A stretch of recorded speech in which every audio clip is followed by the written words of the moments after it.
André, a ONU hoje tem o papel de mediadora, digamos aí, desses conflitos internacionais. Antes da ONU, como é que funcionava? As regras de convivência, os princípios, como é que era? Como é que funcionava tudo? Bem, a ONU é uma tentativa recente, de fato, de proporcionar segurança internacional. Antes da ONU existia a Liga das Nações, que ela vem depois da Primeira Guerra Mundial, num período de muito entusiasmo, num período em que se esperava que uma organização internacional fosse capaz de evitar uma nova guerra de dimensão mundial.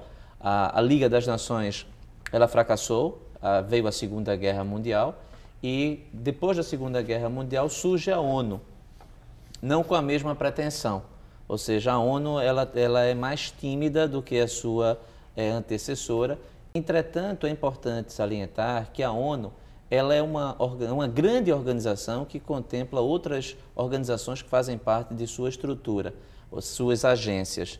E a ONU ela tem não apenas a papel importante de patrocinar a segurança internacional, de procurar ser um elemento de estabilização, um grande fórum para que a segurança internacional se efetive, mas também a ONU tem um papel relevante na diminuição da pobreza, na promoção da saúde, da cultura. Então, a ONU é uma organização de fato muito importante. Funciona como deveria? Hoje funciona como deveria? Não funciona como nós gostaríamos que ela funcionasse. Ela funciona dentro do possível.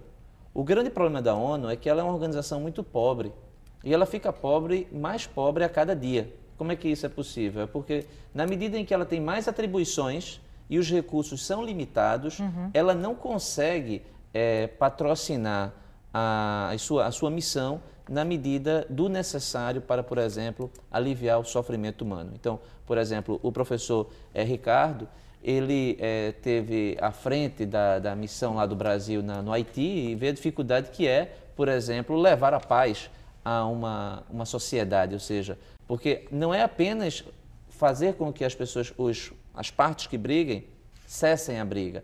É necessário levar também estrutura, governo, saúde, e esse também é um papel da ONU e, de fato, sem recursos, a ONU não consegue se efetivar. Então, uma grande discussão hoje no campo das relações internacionais é justamente em relação a como financiar a ONU.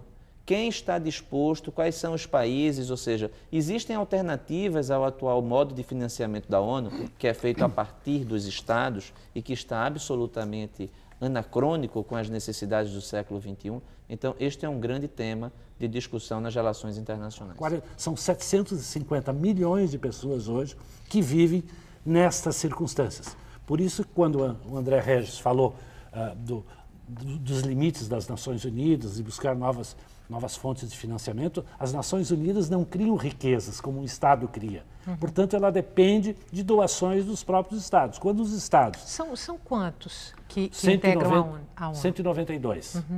Quase todos, praticamente quase todos, a não ser algumas ilhotas, Monte Carlo, enfim, alguns estados que se consideram como estados, mas enfim, são acertos históricos. Então, praticamente, é uma organização universal e a questão que se coloca hoje é que nós vemos que existe, tecnicamente hoje, nós temos condições de dar comida a todos, de dar escola, de dar um teto a todos, e nós vemos que a distância que separa os países do sul dos países do norte continua aumentando cada vez mais. O fosso é cada vez maior.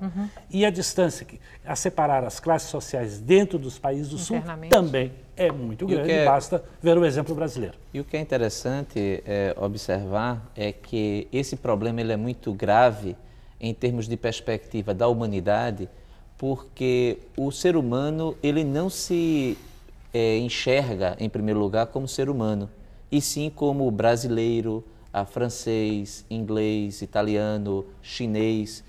Ou seja, isso é uma barreira muito grande à solidariedade internacional, porque eu sempre tendo a acreditar que não é o meu problema. Então, o tsunami, quantos morreram? Isso não deixou, por exemplo, praticamente nenhum brasileiro sem dormir. Nós não acordamos pensando quais são os principais problemas hoje de Angola ou de Moçambique, porque esses não são os nossos problemas. Da mesma forma como o mundo também não acorda preocupado com os problemas brasileiros. E isso constrói um obstáculo enorme Porque nós raciocinamos de maneira estatal, ou seja, pensando o que é o nosso interesse. Então, nesse sentido, até quem poderia ajudar com maior intensidade, não ajuda pelo fato de que não reconhece aquele problema como sendo o seu problema. Então, esse é um sério obstáculo à construção dessa verdadeira comunidade internacional. Nessa situação, você poderia dizer que o Estado é contra a humanidade, de certa forma. Deixa eu trazer aqui para vocês uma pergunta de Paulo Augusto do Pina. Ele diz assim, no caso dessa tensão da relação entre o Brasil e a Bolívia, principalmente no que diz respeito à venda das filiais da Petrobras, quem vai arbitrar caso os dois países não cheguem a nenhum acordo? Há dois caminhos. Há o caminho do Instituto de Arbitragem do Banco Mundial, que está previsto no contrato entre o Brasil e a Bolívia.